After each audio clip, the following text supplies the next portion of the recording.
But in Islamic democracy, we will never sacrifice justice. We will even cut back on some freedom.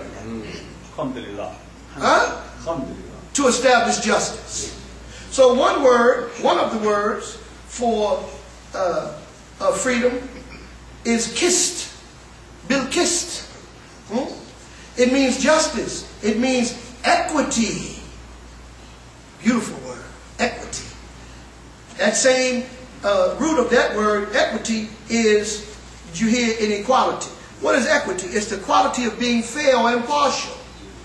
Fairness, impartiality. The equity of Solomon, Suleiman. That's not from the Quran, that's from their definition of equity. They mentioned Solomon, Suleiman, because he is still an icon when it comes to justice and how he delivered justice. But look at Muhammad the Prophet. They wouldn't mention him, would they? Huh? Who took women from the position that we mentioned of being victims of infanticide, but also during that time of Jahiliyyah Arabia, women were just property. So if your brother died, you inherited his horses, his camels, his house, and his wives. They became your wife. They had no say-so in it.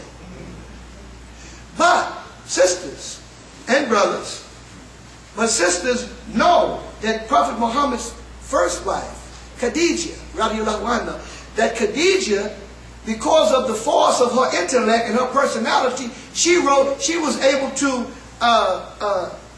rise above even those circumstances, because she was a businesswoman, and nobody had, and she had been widowed at least twice, and her husbands had left her business, and she was running her own business. Is that right? Yes. In fact, when she saw Muhammad, who was 15 years her junior, and his business acumen, his skill and ability in business, his honesty, his fairness, his justice, which promotes business. They say honesty is the best policy, right? And she gave him assignments to carry out, and he carried it out so well, she proposed to him. Now this was in what you call a patriarchy, right? Where the men are dominant. So, you know, Allah gives his gifts to whom he will. Allah blessed her with enough in her makeup, in her human makeup, that she was able to overcome those circumstances. Now, don't we see that today? We see that today, don't we? We know from those of you who saw the documentary, The Prince Among Slaves, that he really was a prince, even though he was made a slave. But his akal was intact.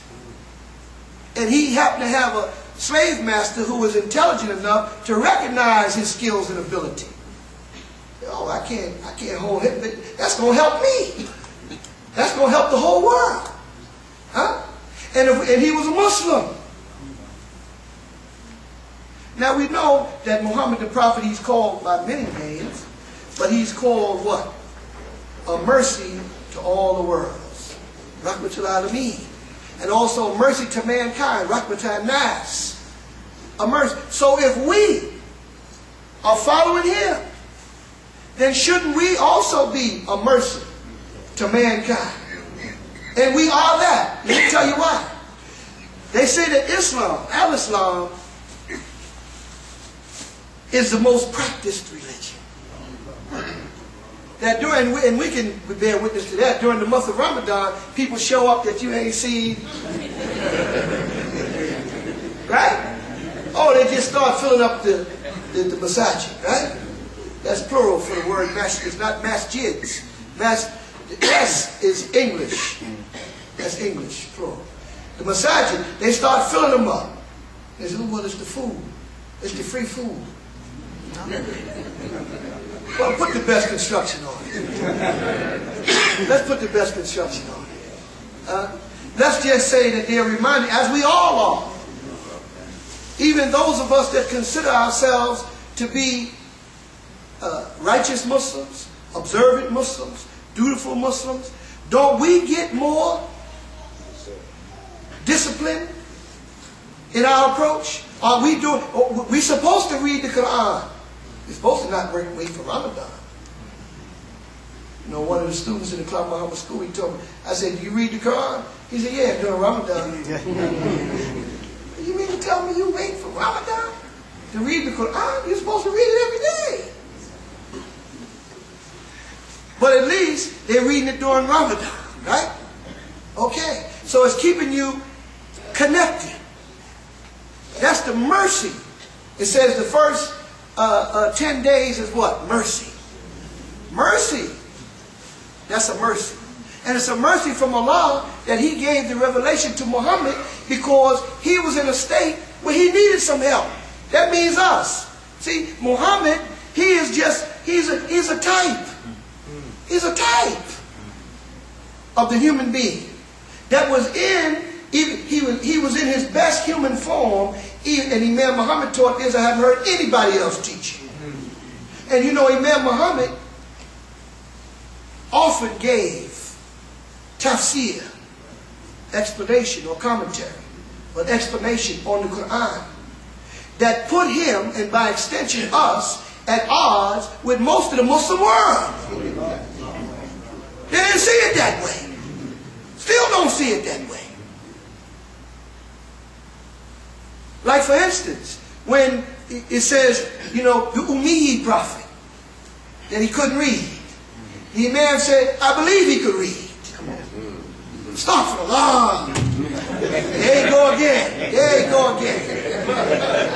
Islam. But they didn't take the time, they didn't have the patience and perseverance to understand what it is that he was saying. He couldn't read Revelation, Scripture. He wasn't tutored in Scripture. He had no knowledge of Scripture. Now look, let's just see if he's right. Let's look at the evidence. What happened? When he got the revelation, and Imam taught us, he said, you should see the cave as the skull. Inside.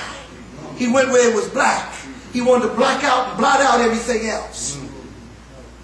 And don't we do that? When we're really perplexed and we straining to see something, don't we close our eyes? And we see black. And from that, what happens? The light comes on. So the light came on. And he went to his wife, Khadijah. And when he told her of his experience, what did she do? He said, I think I've gone mad. She said, no.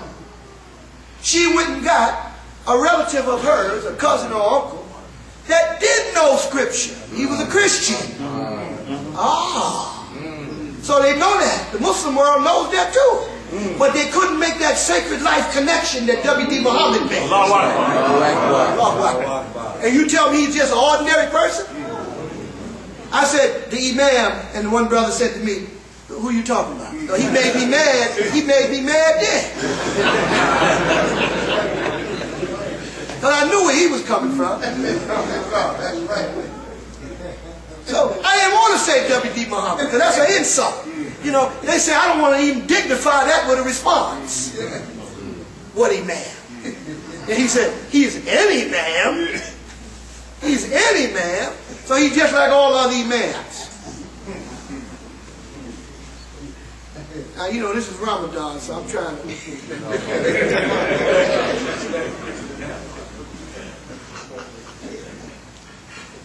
I'm trying to keep it civil. But you know, Imam Muhammad talked about Muhammad Ali one time. And somebody was saying about him, yeah, he's a boxer. He's a boxer. He's just a boxer. One of his opponents, I think, was Buster Mathis, and one of them guys said, yeah, well, we both boxers. Imam said, you a boxer? Like, he's a boxer. Both of y'all are boxers. This man was the most famous man in the whole world. Huh? That this community produced. The Honorable Elijah Muhammad is where we first heard that expression put together like that. Freedom, justice, and equality. So he don't get no credit either. He don't get no credit. That's not justice.